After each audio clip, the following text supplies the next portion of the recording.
నమస్తే. ఏం పేరే? సత్యం. ఓకే. ఏం పని చేస్తుంటారు? మేము మేస్త్రి పని. మేస్త్రి పని అంటే మేస్త్రి అంటే ఓనరే కదా ఇక అంతేనా? ఎట్లా ఉంది?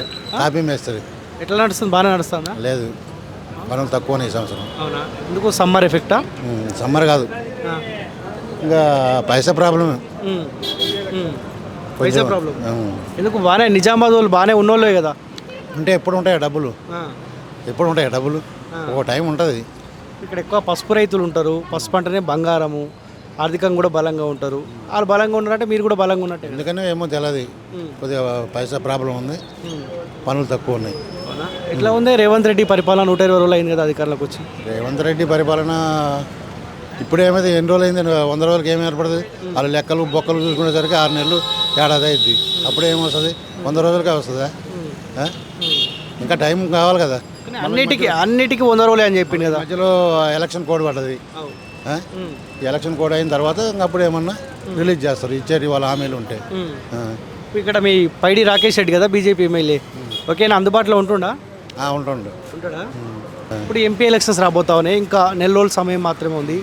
సెంట్రల్లో బీజేపీకి 2 సార్లు అవకాశం ఇచ్చినాం. మళ్ళీ బీజేపీ ఉండాలా, మార్పు రావాలా? మళ్ళీ ప్రజలు బీజేపీ రావాలని కోరుకుంటున్నారు. ఎందుకు? రీజన్ ఏందన్నా? రీజన్ ఏమున్నది, ఇంకా బీజేపీ ఉంటేనే కేంద్రంలో బాగుంటుంది అని ప్రజలు కోరుకుంటున్నారు. ఓకే. ఇక్కడ 3 అభ్యర్థులు ఉన్నారు. బాజిరెడ్డి గోవర్ధన్, ధర్మపురి అరవింద్, జీవన్ రెడ్డి. ముగ్గురులో ఎవరు బెటర్? ఇంకా బెటర్ అంటే మోడీని చూసే ఓట్లు వేస్తున్నారు, క్యాండిడేట్ చూసి కాదు. అంతే. ఎందుకన్నా ఎవరిని అడిగినా కానీ అభ్యర్థి ముఖం చూసి ఓటేదలుచుకోలే, మోదీ మోదీ అంటా ఉన్నారు. 500 సంవత్సరాల కళ రామ మందిరం హిందువులకి ముఖ్యంగా, అది ఈనాడు నెరవేర్చిండ్రు. దానికోసం ఇక చాలా చేసిండు కదా. ఏది మన బార్డర్లో మోడీ గారు, దాని గురించి మోడీ పరిపాలన మంచిగా ఉంది, కేంద్రంలో మోడీ ఉండాలి అని ప్రజలు కోరుకుంటారు. డిసైడ్ అయిపోయింది.